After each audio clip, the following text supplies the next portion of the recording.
We are kicking off the 97th episode of Dynasty Decisions, the first one of the 2024 NFL offseason. This is where we break down, if you guys are new around here, all of your Dynasty decisions, what you have to do in your rookie drafts, how you need to rebuild or contend with your current Dynasty teams, how have you done in your trades. Everything under the sun in Dynasty Fantasy Football will be covered in today's video. We have 8 submissions from you guys. 7 of you guys are paying subscribers to flockfantasy.com. Of course, you get to use and skip the line with promo code FSE. And then we do have one free submission at the end here that we can get to. So if you want to be a part of these videos in the future, flockfantasy.com, promo code FSE is the easiest way to do so. But we do accept free submissions as well, just very backed up in the queue. And the Dynasty Decisions submission file is down below in the link in the description. So before we get into it, Danny, how you doing?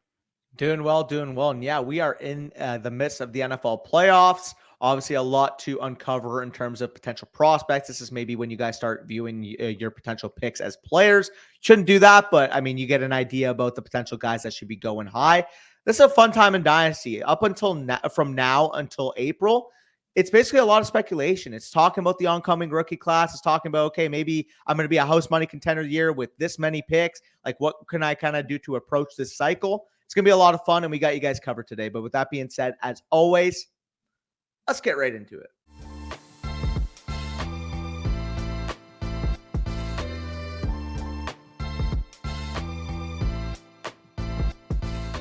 All right, so we are going to kick things off with AJ, 12-team PPR, half-point tight end premium, super flex league, an avid submitter to Dynasty Decisions. If you're wondering why he gets so many teams covered, it's because he's an annual mother flocker. So, again, if you want to make sure you skip the line, sign up over there on Flock Fantasy. Tua Tagovailoa, Deshaun Watson as his top quarterbacks, Javonte Williams, Kyron Williams, Nick Chubb, Chuba Hubbard, and others at running back, Rashee Rice, Jerry Jeudy, Curtis Samuel, Sky Moore, Jalen Hyatt, and a couple others at wide receiver, Kyle Pitts, Dalton Kincaid, Mark Andrews as his tight ends, in possession of the 104 and the 108 in this year's rookie class, and including a bunch of first rounders in 2025 as well. So team is looking a little rough right now, not a very talent-laden wide receiver core. Quarterbacks have some question marks. They're not the highest ceiling quarterbacks in the world, but they are solid.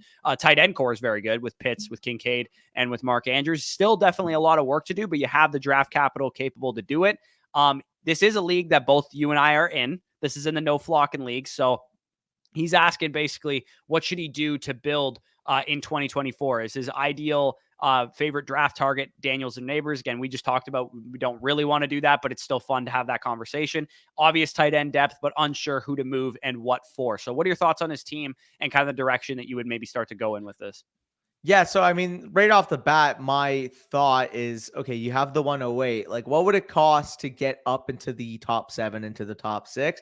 Looking at the league, it might be a little tough because, I mean, looking at the guys in front, you're still looking at like Brock, you're still looking at like BD Bacon being ahead of you. And those guys are sharp and know the type of players and the type of tier fall off. So it might be tough for you to get into the top 7. But in terms of the squad, I think you have a really good shell, having obviously all those picks for the oncoming draft, both this year and next year, 4 first next year, 2 first this year. Really nice spot. You do have like we kind of talked about, a little bit of a nucleus here. A guy like Kyron Williams would be the guy I would try to move right off the bat. Not sure what you can get for him in this league market, but knowing that he's more of a productive running back, I would definitely see what you could potentially get for him, because like we kind of said, 2025 is probably going to be your house money year, where you have all those picks, where you built out your shell.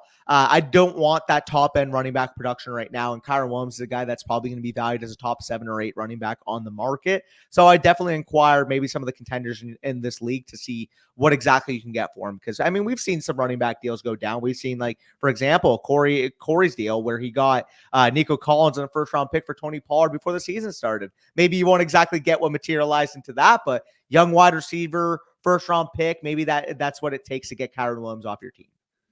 Yeah, that makes some sense. I mean, because I'm in possession of the 102 and your team is kind of in need of some quarterback play, my team has Josh Allen, Bryce Young, and CJ Stroud. So I'm pretty set at quarterback. If you're in the mind frame of coming up from 108 or even coming up from 104, I'm looking to add wide receiver talent. So I'd be kind of in the position where I'd only want to trade down maybe to 104 so I can secure a Malik Neighbors type or something like that. Definitely send some offers my way And we'll see what we can do. I would 100% be interested in some of those 2025 picks that you have to go along with the 104 for moving down off of a guy like Drake May or Marvin Harrison, because you need some wide receivers as well. So definitely send some offers my way. I think this league is tough, man. It's going to be hard to sell running backs. It's going to be difficult to get wide receivers. Your best bets are to kind of just rely on your rookie picks. Kyle Pitts, Dalton Kincaid, and Mark Andrews. I mean, you're kind of stuck between a rock and a hard place right now with those guys because Andrews was hurt. He's an older guy, so now he's losing value in terms of what people think of him in the offseason. And of course, Kyle Pitts, maybe wait and see what happens with the Atlanta Falcons. I know AJ is a Falcons fan as well, so he's probably not going to want to move off of Kyle Pitts if they hire a great offensive mind and bring in a great quarterback or whatever. But just look for buying and selling opportunities with those 3 tight ends, which one you can potentially move off of here and there. Kincaid is the guy that stands out to me as somebody that I would maybe move off of. Yeah, because I'm looking at his team right now. So, I mean, we're going through the trade in a second where he got Mark Andrews, but ended up getting Dalton Kincaid at the 110 of the rookie draft this year, ended up getting Kyle Pitts in the startup. And then obviously trade opportunity happened in season. We'll touch upon the trade in a second, but you're able to get Mark Andrews at a discount. So like Corey said, if you can convert some of those elite tight end options, again, with a tight end premium into a skill player, that would be your best bet as well. I feel pretty good as well. I was able to win this league year 1, so that was nice. Yeah, for sure. And I was able to not secure the 101 because I didn't tank properly. Because Josh Allen and CJ Stroud just absolutely cooked for me the entire season. Ramondre Stevenson, Jake Ferguson, and Mark Andrews. Ramondre Stevenson, Jake Ferguson were traded away for Mark Andrews in a second in 2026. That was the trade that you were kind of just referring to there. Yep. Again, buying low on Mark Andrews after the injury. I think that is a great sharp move there. Jake Ferguson's a fine piece or whatever, but Mark Andrews definitely a solid option there. He sold Brian Robinson for Nick Chubb after Nick Chubb's injury as well. So I guess you're anticipating that, Nick Chubb will come back to full form. And I believe he made this trade with Claire, and Claire was competing. So she needed a running back there with Brian Robinson. I mean, masterful trade on September 27th is selling Isaiah Pacheco in a 4th for Rashee Rice in a 3rd. Rashee Rice worth a lot more than Isaiah Pacheco right about now. And he said he was trying to get points off the squad and reset for 2024 to 2025. So yeah, I mean, your first big window of trying to compete or your house money years once you spend those 2025 picks. But definitely be sure to try and maybe pick your spots in 2024 to maybe make some moves or whatever if you need to. And one thing that I would probably try and do is, knowing how deep this class is, try and collect some 2024 seconds if you possibly can. I know I'm in possession of like 5 of them, but a lot of other people are going to have their seconds that might want to try and buy low on a Nick Chubb or something like that. And you could maybe move off of some of those players for younger players, because I mean, you get a mid-second rounder for Nick Chubb. It doesn't sound like much. It seems like you should get more, but in this draft class, man, you're going to be getting a very solid wide receiver prospect for Nick Chubb in that case. Oh yeah, no, it's you're definitely going to get a lot of value for a guy like Nick Chubb. In this league, especially now, when you traded for him, I believe there was still the indecision. I mean, it was, what is that, October 18th? There was still some indecisiveness. Is he going to be fully back? Like, what's going on there? Is his career done? Like, there was a lot of stuff going on about Nick Chubb. So the fact that you got it for Brian Robinson, I mean, you're instantly going to be able to profit knowing the severity of the injury now versus what it could have potentially been at the time you made this deal. And I mean, of course, like you said with Rashee Rice, like every single one of these deals, a couple of them buying low on injured players, or the one at the end there with Rashee Rice, buying on an unknown player that has since developed into like a smash deal. I don't think you're going to be able to get Rashee Rice for Isaiah Pacheco in a 2 at this point. So the fact that you profited Rashee Rice plus a 3 basically for Isaiah Pacheco, big slam dunk.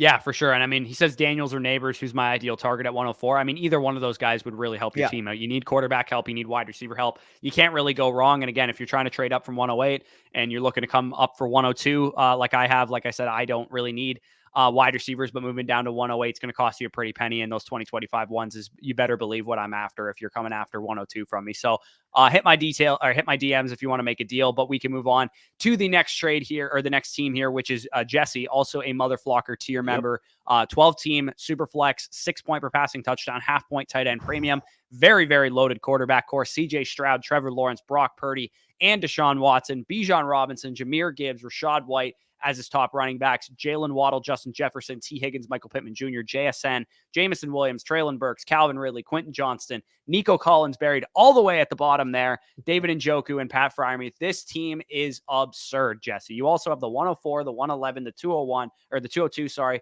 211, and an extra, couple picks in the mid rounds there. So Danny's going just cash. This team is cash, bro. Like this is a multi-year contender with draft assets, with the ability to go and buy on studs. So I'm pretty sure that's what your advice would probably be for this team. Absolutely. I mean, if you want to spend the 104 and go get Malik Neighbors, sure. Like I would be all over that as well. But I mean, the 111, the 202, the 211, the 303, the 311, like all those picks this year in particular, see what the costs or some bets are. Like you have to do your due diligence. Like if you can get like a needle moving asset at wide receiver for like another quality piece at wide receiver, or a quality piece at running back for the 111 plus, you have to do your due diligence there. Like hypothetically, what do you think the cost of a Jonathan Taylor would be on this type of market? Could you get him for the 111 plus one of those twos? Maybe. Could you get him for the 111? Maybe all you have to pay is 111 and Jamison Williams because somebody likes Jamison Williams, or Traylon Burks. Maybe they're interested in the upside of one of those players. The thing that stands out to me is going out and getting a stud quarterback. That would be the thing that would stand out to me. Lawrence is not the type of guy that I really want to sell right now because he's kind of on the down low, but Purdy is the guy that really stands out to me as somebody that if you take Brock Purdy plus the 111 plus maybe one of those wide receivers like a Michael Pittman Jr. You get Lamar Jackson or something like that. Maybe you can get a Lamar Jackson, a Justin Herbert, whatever quarterback you're into, Joe Burrow potentially. You have T. Higgins on your team. That would make some sense. A lot of stink now about how the Eagles collapsed 1-6 down the stretch. New head coach. Maybe the stank on Jalen Hurts is still there. You can buy him too. Like, I saw a tweet today that said, "Is Jalen Hurts a top 5 dynasty quarterback?" And I logged out of Twitter immediately. Yeah, that's ridiculous. I mean, like just off of rushing value alone, like you're getting 10 plus rushing touchdowns. So I think insane. He had 15 plus this year. Like it was insane. No, like if somebody wants to argue, Jalen Waddle also stick out to me as guys that I maybe want to tier up from. So if all it costs you to go from Jalen Waddle to Jamar Chase or something, or Jalen Waddle to CeeDee Lamb, is Jalen Waddle the 111 and one of those mid-round picks or something like that, that's also something I'd be looking to do. And see if you can target teams specifically that are looking to rebuild but have like stud assets on their team, because what they're probably looking for is volume. You can sell them 3 or 4 options, a young wide receiver plus a bunch of picks, and they'll be willing to give you CeeDee Lamb or AJ Brown or whatever asset they're trying to move off of. Yeah, no, completely.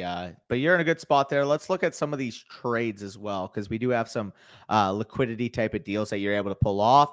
Josh Kelly, Malik Willis, John Mechie, a bunch of insignificant assets for you, able to liquidate into 2/3 and a 1/4. I think there's a very good process move.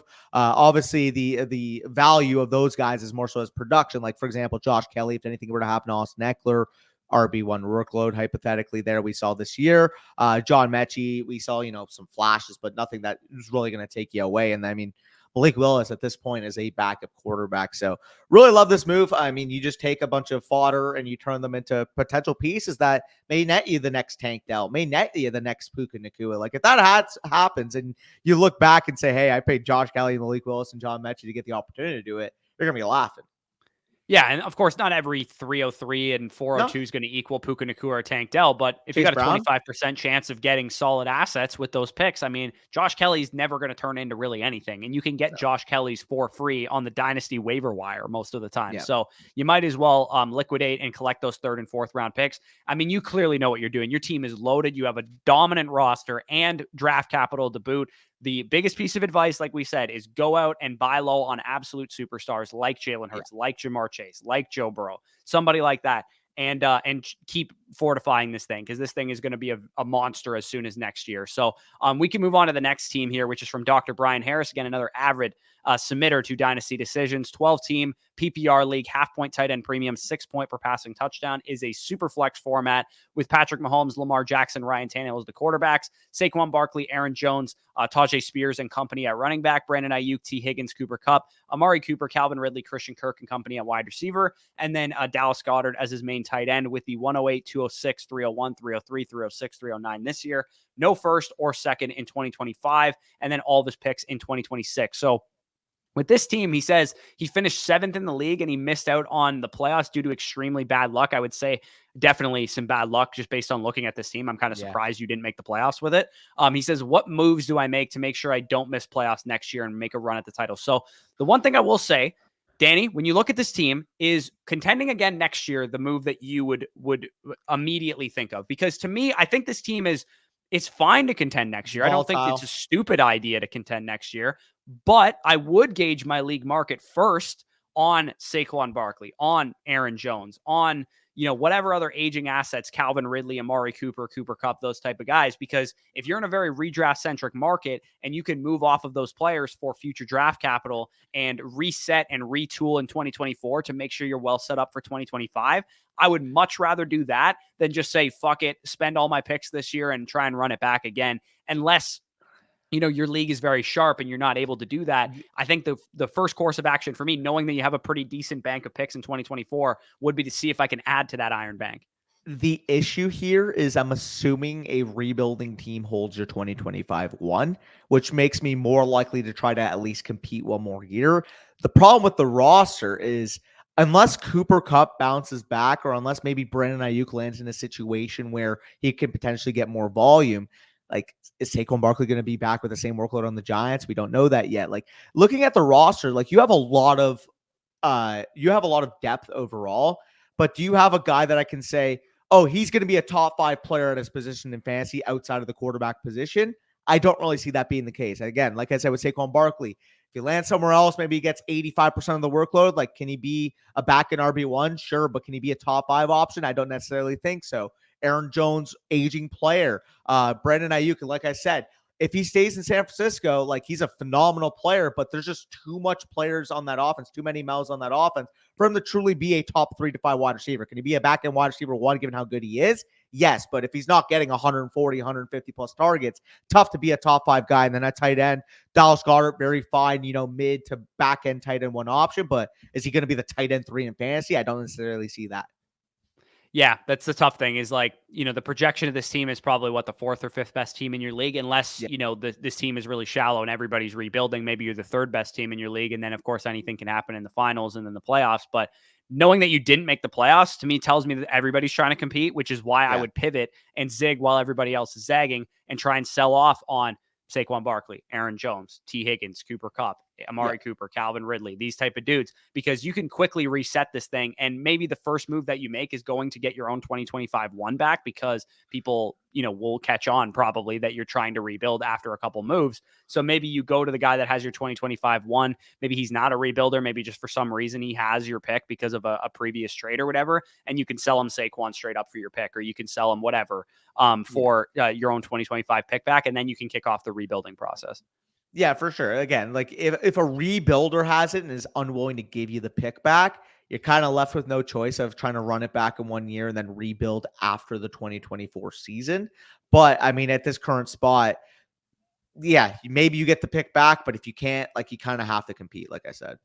Yeah, but if you do have to compete, and like that's the league environment that you've kind of determined, maybe go after some stud talent. Maybe see Aaron Jones plus 108, see if that can get you to a buy low. Like, I wouldn't be shocked if in some leagues Bijan Robinson's going for that price tag, man. Like, he's not a guy that people are overly excited about given the what Arthur Smith did to him his rookie season. But going and buying stud production would be plan B for me. Plan A would be trying to rebuild and seeing if I can do that successfully. Plan B, of course, is, okay, you're stuck competing. Try and maybe go buy some players with those draft picks. Maybe not right now. Maybe wait till rookie draft fever kind of takes over and you can get more for those players and those picks. But at the same time, you're pretty well set up regardless. Like, you have a nice portfolio of assets to do whatever your kind of heart desires. So we can move on to the next team here, which is from Bailey. 12 team, 4 point per passing touchdown, 1.5 tight end premium, super flex league. Lamar Jackson, Jalen Hurts, Baker Mayfield is the top quarterbacks. Jalen Warren, Chuba Hubbard, pretty light at running back. Damian Pierce there as well. DK Metcalf, Brandon Ayuk, Mike Evans, Puka Nacua, Terry McLaurin, Elijah Moore, and a couple other guys there. And then TJ Hawkinson as your main tight end with Cade Otton and some other guys there. So no picks in the first 2 rounds in 2024, missing your second rounder in 2025. Not really the type of pick bank I would be hoping to see with a shell of a roster like this, where I don't see a ton of players where I'm like, oh, okay, like, you can compete with these running backs. You can compete with these wide receivers or whatever. So little concerned about the strength of this team, knowing that you don't have any of your picks and you're missing some in 2025. But in this first one is just absolutely absurd. And I'm kicking myself because I was not on the buy Puka Nacua now. If he was going for this price tag in my league, I definitely would have. Most of the leagues that I was in, he was going for like a late first round pick or an early second round pick. Yeah. And at that price tag, I should have been all the way in. And I know Danny made a couple trades on that, but dude, a late second rounder for Puka Nacua is absurd. Yeah, I was just gonna add in those leagues that you were hesitant on him, I was the one that bought the Puka Nacua, so I'm feeling really good about that. But yeah, it's so funny at the time. Like people were saying, "Oh, process wise, you got to keep the second. It's a big 3 talent wide receiver in a flash in a pan without Cooper Kupp," and it's like I'm done with that narrative. I really could care less if I spend a second round pick swinging for a player like Puka Nacua. If I see a player that, regardless of where they're taken, is able to command the volume as soon as they were, like a guy like Puka Nacua, like a guy like Amon St. Brown was, at that point, it's like, what's more indicative of the player in the NFL? How he's playing in the NFL or where the hell he was selected in the NFL draft? I kind of realize that now. Puka Nacua, like I said, Amon St. Brown being the biggest examples of that in recent memory. At the end of the day, man, like if players are showing you they're good, you should listen to them. Yeah, and I mean, this would have probably just been after week 1, I would assume. Like this, Yeah. He only had 1 game sample size. Nacua was the hottest waiver ad of week 1, and he was like, "Screw this! Like I'm not waiting until this guy's going for a first round pick," because just a week later, pretty much, Puka Nacua's price tag went from a late second rounder to a late first rounder. So you bought at the perfect time here. And adding to this, I still remember the picture that went pretty viral in fantasy Twitter. But it was somebody saying like thoughts on this deal, and they traded away JSN for Puka in the first. And if you go to the comments, like when that trade was made, people are like, "How are you giving up JSN for that? Like that's horrific. Like this and that." It's like, you think Buddy, who got Puka in the first for JSN at that point, is not laughing his ass off reading those replies now? Oh, absolutely. Unbelievable trading here. He also trades away Mike Williams, Devon Achane, Bryce Young, and a late first and a second for Jalen Hurts and Chuba Hubbard. I mean, Jalen Hurts is worth this deal by himself. We can move on to the next one. Justin Herbert and Ramondre Stevenson for Lamar Jackson. I mean, kind of a wash. Closer. Those 2 quarterbacks, I kind of view them the same way. Maybe you lean the Herbert side because Ramondre's got some value and he could be like a mid RB2 or better next year. I'd probably lean with the Herbert side, but if you're all in, Lamar Jackson's the better option. I'm fine with that. Well, that, and also he made this in December. He said he mentioned he made it to the semifinals, which would tell me that you were making the semifinals. Then Justin Herbert gets hurt, Ramondre Stevenson out for the season. So you went to go package those 2 pieces to get another elite needle moving quarterback. And I mean, judging from how Lamar Jackson played down the stretch, maybe you ended up winning your championship. Because I mean, Lamar Jackson championship week might have won a fair few people a bunch of cash. Yeah, and I mean, Jalen Warren and Chuba Hubbard doesn't seem like much long term, but they were pretty solid for you down the stretch for like a 0 RB roster with a lot of talent around them. So, I mean, it's a pretty good roster. I mean, you definitely, especially if you won the championship, I would definitely be proactive. You're playing with house money now, literally, because you literally won the championship. I would probably be proactive and see what you can do to maybe retool this thing a little bit. But at the same time, I mean, you add a couple running back producers to this team and you can compete again next year. TJ Hawkinson is the guy that stands out to me. Maybe you can tear down from him at tight end to a rebuilding team that can give you a worse tight end than TJ Hawkinson, who will be productive next year because of the injury to Hawkinson, of course. And you can maybe get a running back production piece on top of that. But I'm a little concerned that you don't have a lot of picks. If you had a bunch of seconds to just fill out your running back core, I would feel really good about this team. But your running back core is a little shaky right now. Like, can you take TJ Hawkinson and go to the team with like David Njoku and say, "Hey, I want David Njoku plus, I don't know, Aaron Jones for TJ Hawkinson"? I would buy low on a Kyle Pitts type instead of doing that because Njoku's on the upswing right now. You're probably only going to profit out of this by taking a risk, and going from Hawkinson to Pitts is a risk. People would say that Hawkinson's a better asset than Pitts. Might make you look stupid, but if you can pocket a solid running back in return, I think it's like Aaron Jones. Yeah, I would want somebody better than Aaron Jones if I was going down to Pitts, to be honest. Maybe you can get, I don't know. I'm trying to think. Somebody's skeptical on Rashad White or somebody's skeptical on James Cook or something like that. For sure. And maybe if it costs you like another piece, like, I don't know, like an Elijah Moore back or something like that, I would add that to the deal with these two. Overall, though, you got a solid team. Hopefully you're able to secure the championship in this league. But before we get into the next team, we're from Manscaped. Hey lads, today's episode is brought to you by our sponsors over at Manscaped, the leaders in male grooming across the globe. Fantasy football season is over, and now that we're into the NFL playoffs, our friends at Manscaped wanted to congratulate those of you who were able to take down your fantasy football championship. And as for the rest, well, the fantasy gods have spoken, and it is time to shave off your fantasy football playoff beards. No more hiding behind facial hair. It's time to embrace the clean slate with Manscaped's Beard Hedger. Gentlemen, tidy up your act with a clean shave before you draft your way to redemption next season. Manscaped is the ultimate franchise player to take your face to the end zone with the new Beard Hedger Pro Kit. This package has made it easier than ever for you to craft your signature look and is the premium beard sculpting machine. Featuring the Beard Hedger cordless trimmer, it has one guard with 20 different lengths while also being waterproof. That's right, no more drawers full of 20 different guards. Shower shave as much as your heart desires. With 20 different lengths, it's time to move the sticks from your old beard razor. Look and feel ready for the big game every day with Manscaped's Beard Hedger Pro Kit. Don't just shave, indulge in the liquid luxury. This kit includes specially crafted formulations to keep your beard looking excellent. And lastly, as a bonus, Manscaped has thrown in a beard accessory pack, your beard brush, your beard comb, and your beard scissors for the finishing touches every bearded gentleman deserves. This playoff season, it's time to join 10 million men worldwide who trust Manscaped, the leaders in below the waist grooming, with our exclusive offer. Go to manscaped.com and use promo code BUSH for 20% off plus free shipping. Again, 20% off plus free shipping with promo code BUSH at manscaped.com. Manscaped gives your manhood the proper treatment it deserves. We appreciate the support for the Fantasy Stock Exchange over with our friends at Manscaped and thank them for sponsoring today's video. And speaking of the video, let's get right back to it. All right, big shout out to Manscaped, of course. It's a new year. Definitely started off right. Use promo code BUSH for 20% off plus free shipping as always. Brandon is the next team that we're going to talk about here. A Flocker tier member, 12-team PPR league, one tight end premium. So it looks like 2 points premium to the tight end position and a super flex format. Trevor Lawrence, Deshaun Watson, Will Levis as his quarterbacks. Nothing going on at running back, just a bunch of upside swings. Brandon Ayuk, T. Higgins, Jordan Addison, Josh Downs, Dontavian Wicks, Jahan Dotson, a couple other upside guys there at wide receiver, and then a tight end, Greg Dulcich, Tucker Kraft, a few other dudes there. Loaded draft capital-wise, though, with the 101, the 111, the 112, 201, 202, 212, 301, 304, 307, and then a couple extra second rounders and a couple extra third rounders and fourth rounders in 2025 and 2026, respectively. He says the tight end premium is actually 0.75, so it's not a full tight end premium. He says clearly in a rebuild, moved a lot of win now pieces for the draft capital. What moves would you be looking to make, and who are you looking to target with said rookie picks? He said the startup draft was last year, so this will be our first rookie draft. So there's no, presumably there's no monsters in this league. He says he does not really know the tendencies of other players yet. Thanks for all the input and the great content. So, I mean, looking at this team, let's start with the rookie picks, because I think it's pretty obvious he has a good quarterback core, a pretty good quarterback core, not like an elite one.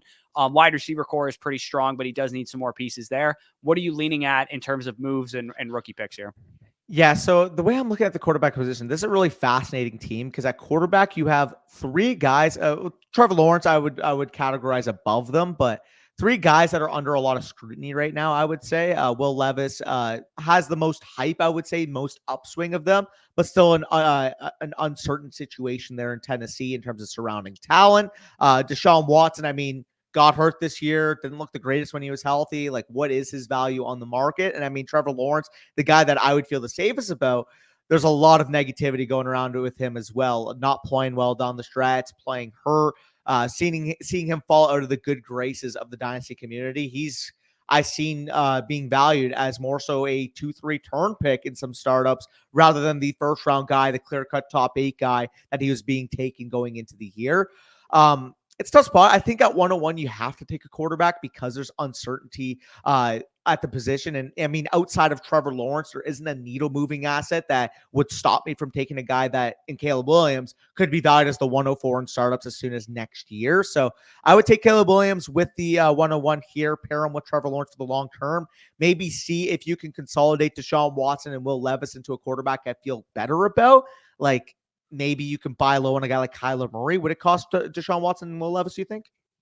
I mean, you could also use those picks too. I mean, you got the 111, the 112, 201, 202. Like, you could take maybe Deshaun Watson and the 112 and go after, potentially Kyler Murray, or I don't know, if people are not sold on Anthony Richardson, maybe you could get up to a guy like that.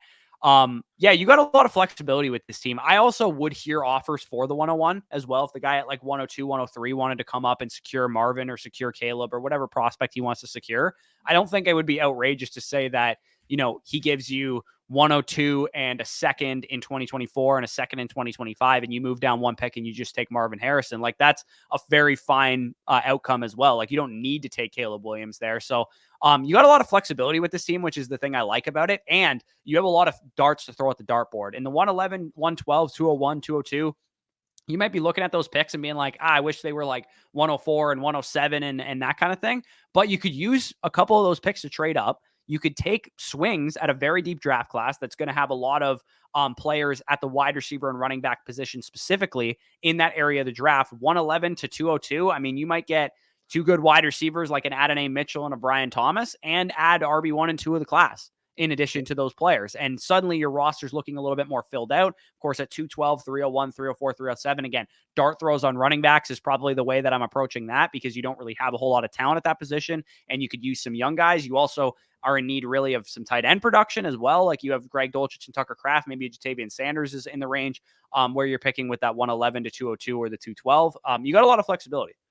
The other option that I'd be pointing out is, because you're not hell bent on having to compete next year, if somebody's willing to offer you for the 111, for the 112, a random 2025 first round pick, absolutely doing that with this roster, because there's a couple things. A, you're not pigeonholed into having to put that pick into a player now.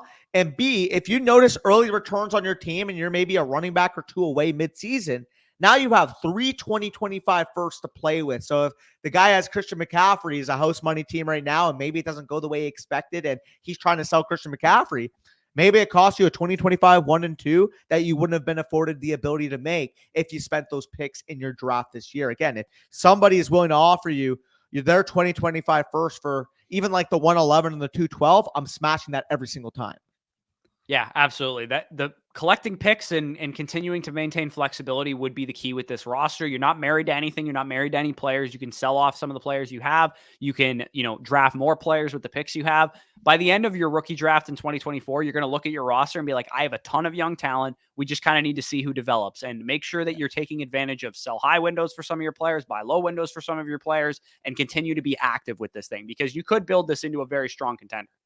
Yeah, no, completely agree. Very, very good shell. And I love the depth you have at wide receiver, despite having all those picks as well. Yeah, for sure. So let's move on to Josh Slatt's team here. Also a Flocker member, different type of build than the team that we just looked at. It's a little bit more of a competitive roster. He has a 12-team PPR, 6 point per passing touchdown, half tight end premium with a super flex format. Jared Goff, Kirk Cousins, Gardner Minshew, a couple other guys there. So pretty weak at the quarterback position. Devon Achane, David Montgomery, Austin Eckler, J.K. Dobbins, and others at running back. With Khalil Herbert snuck down there at the bottom. Jamar Chase, CeeDee Lamb, Jalen Waddle, Josh Downs, Jerry Jeudy, Romeo Doubs, Demario Douglas, and others at wide receiver. And then Trey McBride with Greg Dulcich as his main tight ends there. Does not have his first in 2024, does not have his first in 2025. So playing a little bit with fire here. He's got a young, not a young roster. He's got an aging roster, and he also has some competitive pieces.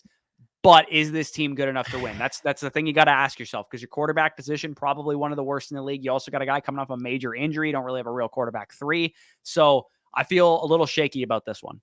Yeah, I don't feel great as well. Not having really any pick collection in the next 2 years. Having 2 quarterbacks that should be quarterback 2 options. Kirk Cousins, if he's fully healthy, should be a quarterback 1 option. But you're also dealing with a mid-30s quarterback that just tore his Achilles, relied upon as an every week option in your lineup.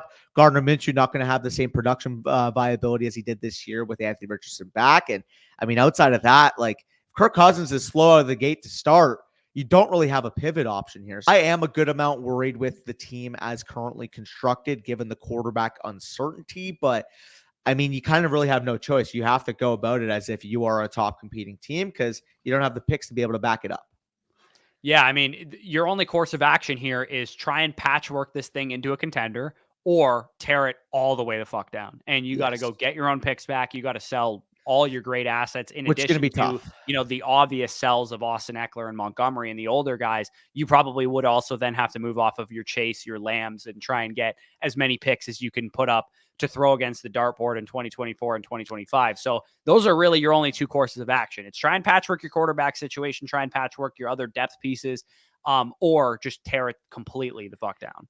And that is always going to be my worry when you're going all out to compete and you don't have the quarterback core. Like if you're going to be an all-in contender, this is why I love having my shells of at least one elite quarterback. A lot of my contenders have two elite quarterbacks. The reason being, if it goes southward, at least you still have those building blocks to build around. Now, for what it's worth, you do have those guys at wide receiver, at least with Jamar Chase and CeeDee Lamb, both clear-cut top 3 overall options at the position. But aside from those guys, like I'm a little bit concerned about the top-end talent, both at the quarterback, running back. Like I trust a guy like Devon Achane, but after that, it's a lot of uncertainty.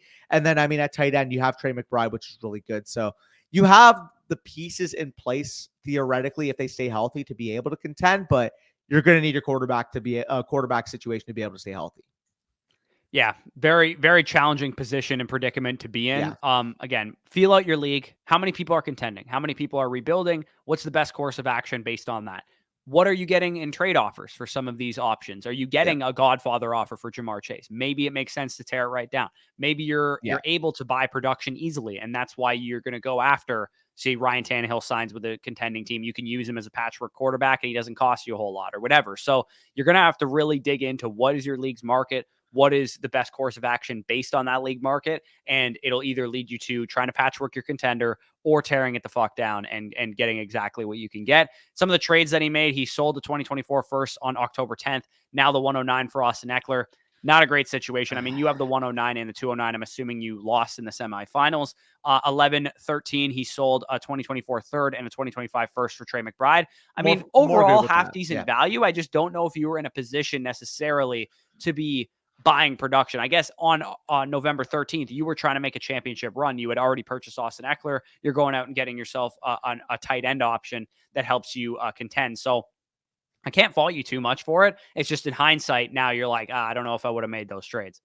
Yeah, no, I completely agree. The Trey McBride one I'm more cool with because he's a younger player that won't just completely fall off the cliff from a value standpoint. If I had seen your roster before you made the Austin Eckler trade, I would have advised, okay, maybe instead of doing that, you should instead spend the projected 209 to go after a guy like James Conner. Now, obviously, you might have been able to get David Njoku for that price tag at the time because this was pre-David Njoku breakout. You might have been able to just buy on him as it's in one league that I was competing in that I didn't have a tight end. I bought on David Njoku for a second and a fourth, and that ended up being a bet. In an ideal world, I would have loved to just send a first for Mark Andrews or send a first for TJ Hawkinson or something like that. But sometimes going cheap at a position like tight end when you're just trying to contend makes a little bit more sense. And honestly, like Gerald Everett, it was a fine guy to get you by. And if you had bought low on like a David Njoku or a Jake Ferguson or something like that, or Dallas Goedert was hurt at this time, maybe you could have bought low on him. I think I would have preferred that route during the season at least. Yeah, no, I would agree with that as well. The thing with Austin Eckler, like you kind of said, if you didn't win the championship, which is what ended up materializing, now you're kind of got stuck holding the bag here. Whereas if you went a little bit cheaper at veteran running back, like an Aaron Jones, like a James Conner, again, hindsight bias in mind, but still, I think at the time, those would have still been preferred options for me nonetheless. Yeah, and again, at the time, Eckler was coming off of an injury. We didn't exactly know what was going on there. Yeah. Definitely going the cheap route at running back is typically the smart route because when you get caught holding the bag for a 209 for Aaron Jones and Aaron Jones doesn't play a game for the rest of the season or whatever, at least you just lost the 209 instead of the 109 in this case, like you did with Eckler. So not a great situation. Again, you got two courses of action, either tear it the hell down or try and patchwork your quarterback and running back and wide receiver positions with cheaper veterans. So don't envy your position. It's a tougher one for sure. Let's move on to the next team here from Jared T. This is the last paid submission that we have here. 12 team, half PPR, 6 point per passing touchdown, half tight end premium, super flex league. Deshaun Watson, Kyler Murray as the main quarterbacks. Not a whole lot going on at running back outside of some upside Jerome Ford, Chase Brown types. Drake London, Chris Olave, Jerry Jeudy, a couple other guys there at wide receiver. Not a whole lot going on behind those top two guys. And then Michael Mayer as the main tight end with Tucker Kraft there in reserve as well. So, I mean, he does have a lot of picks, 2 firsts in 2024, 2 firsts in 2025, an extra second in 2024. Honestly, I believe this is the type of league where I think you should have more in the Iron Bank because this team's in pretty rough shape. I mean, you don't have a whole lot of running backs going on. Your quarterback, well, Kyler Murray is a great option. There's a lot of questions around Deshaun Watson. Outside of Drake London, Chris Olave, Michael Mayer, and Tucker Kraft, there's not a whole lot of pass catchers that I really, really believe in. So a lot of work to do.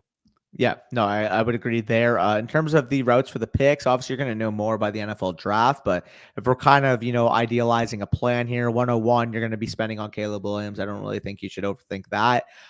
If Deshaun Watson has showed more this year, I think you can make the case, Deshaun Watson, Kyler Murray, best ball league. Like, I'm cool just staying at quarterback and potentially moving down to 103 and taking Marv, maybe getting cute.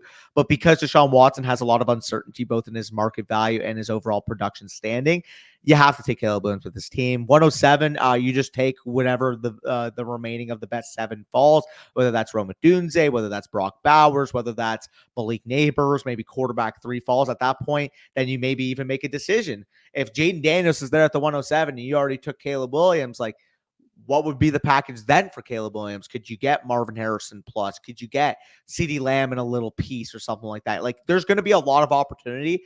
My advice here, especially in a best ball league, just take the best player available and kind of evaluate the deals after the fact. Yeah, the tough thing is that I wish you had more darts to throw at the dartboard. I wish you had an extra couple first rounders in the bank. I wish you had a couple second and third rounders that you could throw at the dartboard here, because there's not a whole lot going on with this team. So if you can, recycle and repackage a Jerry Jeudy into a second round pick, a Wan'Dale Robinson into a second round pick, a Jerome Ford plus, Mason Rudolph into a second round pick, like whatever you can do to get more draft capital. And maybe it can't be in 2024. Maybe nobody's giving you 2024 picks. Do it in 2025 and 2026 as well. So definitely not a great situation to be in. He says his plan is to continue to build through the draft and hope that next season he could trade off of some of these more exciting running backs for 2025 capital, solidify his wide receivers and tight end while Caleb cooks. He says any glaring moves that you would try and make. And thanks for the content. So yeah, I mean, there's no real glaring moves. Like I said, with what Danny was talking about, 101, probably Caleb Williams. 107, you're probably looking at like a Romo Dunze type. 201, hopefully add more wide receiver talent given the strength of this class. 209, maybe same thing. And then your running back core, I'm not even really thinking about until 2025. Hopefully. And also, I mean, we've been doing this for like 2 years in a row. 2023 class was supposed to be elite for running backs. 2024 was supposed to be elite for running backs. 2025 class has some running backs in it. Hopefully they can actually materialize, unlike the 2023 and 2024 class running backs did in their final college seasons. And maybe you can add some production at that point in time. But this offseason, I would focus on filling out your quarterback core, filling out your wide receiver core, filling out your tight end core. Although I do think Michael Mayer and Tucker Kraft's a decent 1-2 punch to build around. But you do definitely have some work to do. He does have some trades listed here, or one trade listed here. Yeah. How he received Kyler Murray was selling Kyle Pitts and Will Levis for Kyler in week 16. Make more trades like this and you'll be in a good spot. Absolutely. If these trades end up materializing for you, you keep smashing them, is my thought. Yeah, absolutely. So final team of the video is from Jake Brown here. This is a free submission, so not a Flock Fantasy subscriber submission here. It is a 1 quarterback league, 12 team, half PPR, no real advanced settings, just a 4-point per passing touchdown, no premiums. Mahomes, Kyler Murray, that's pretty much all you need in a 1 quarterback league. Nothing going on at running back outside of maybe Damian Pierce. Wide receivers, Drake London, Tank Dell as the main guys, plus some upside, Dontavian Wicks, Jerry Jeudy type of guys. And then Kyle Pitts and Cole Kmet as the main tight ends. Does have a nice little iron bank of picks, though. 101, 110, 111, 201, 205, 210, 211, 212.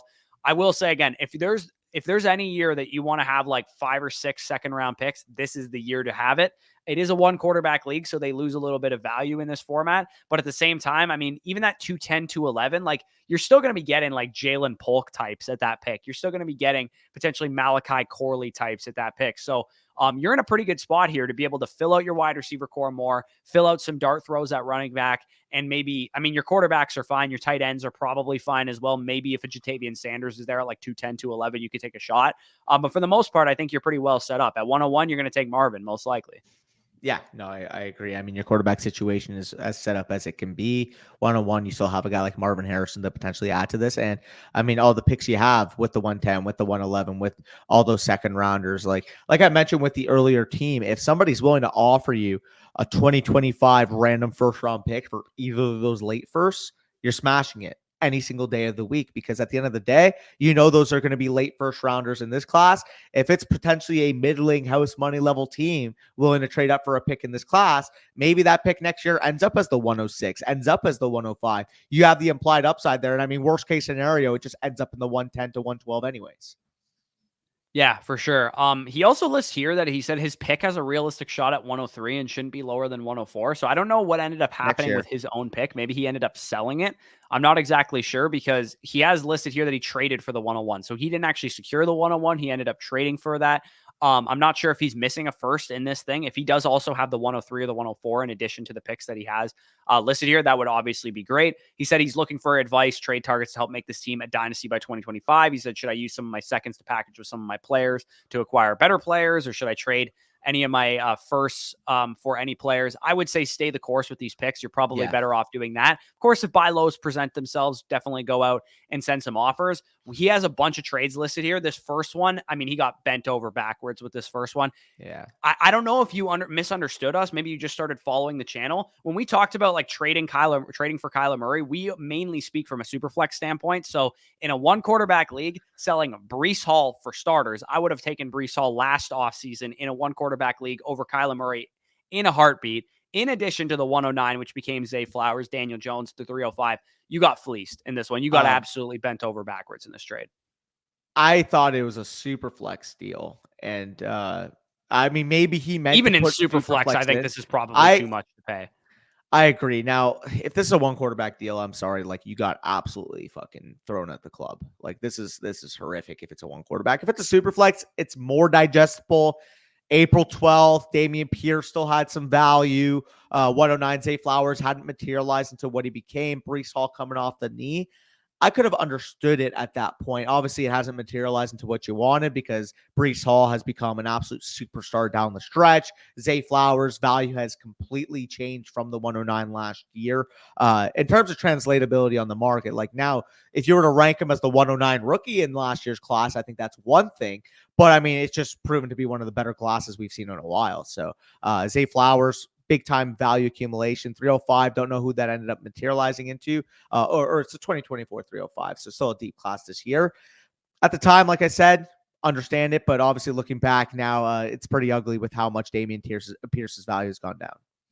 Yeah, for sure. I mean, the good thing is you learned from this trade clearly, and you made some better ones. Metcalf and CH for Drake London, like that deal. Sam Howell for the 211 and Trey Palmer probably looked bad at first, but it is a one quarterback league. Sam Howell isn't really worth before that the much. season. I take the 211 right now at this point in time. Elijah Moore, Jonathan Mingo, Roshan Johnson for Pitts in the 212. Great move there. Jerome Ford for the 205. Great move there.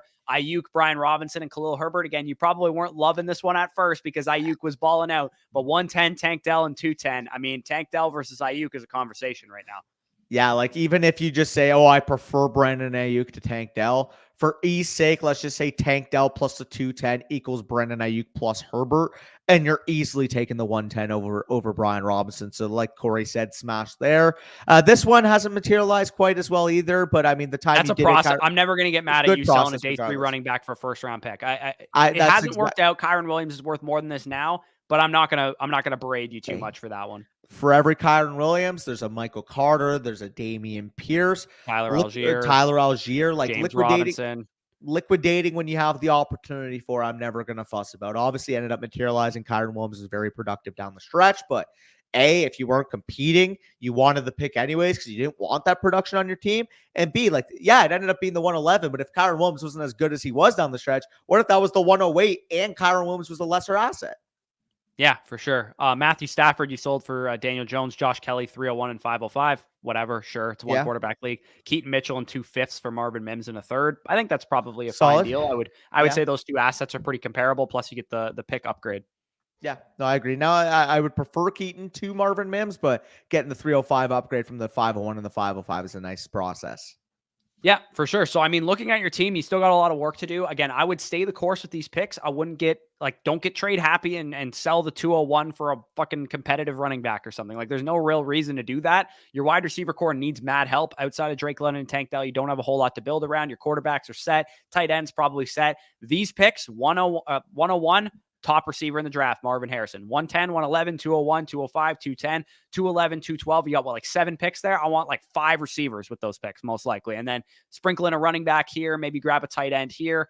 301, 305, probably 2 running backs to fill out your core. And then by 2025, hopefully you're able to add a stud running back in that class or something and really build out this thing into a contender.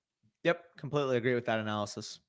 For sure. All right. So you guys made it to the end of this video. We really appreciate you for doing so. If you could leave us a like down below, subscribe to the channel if you are new. If you want first priority to these episodes, Dynasty Decisions, code FSE users, you have to use our promo code on Flock Fantasy to get your teams and your Dynasty Decisions featured first priority right as we do them. In January, we're always looking for content ideas, so we will probably be running these videos at least every 10 days or so, if not once a week. So make sure you guys are constantly submitting your teams to the Google form down below in the link in the description. Again, Flock Fantasy code users with FSE will skip the line. So if you are on the fence about signing up on Flock Fantasy, you don't exactly know what you are getting. First of all, you're getting this, first priority in addition to our Dynasty rankings, Superflex, one quarterback, Dynasty trade value charts, where you can specifically get our opinion on your Dynasty trades, and it is the only trade calculator on the market that is adjusted to your specific league settings. So if you play in a Superflex league, it's going to value quarterbacks more heavily. If you play in a tight end premium league, it's going to value tight ends more heavily. If you play in a start 9 versus a start 13, studs are more valuable. Only tight end or only trade calculator on the market that will absolutely do that for you. So make sure you're checking out flockfantasy.com. That will be linked down below in the description and in the pinned comment. But with that being said, peace out, and we'll talk to you soon.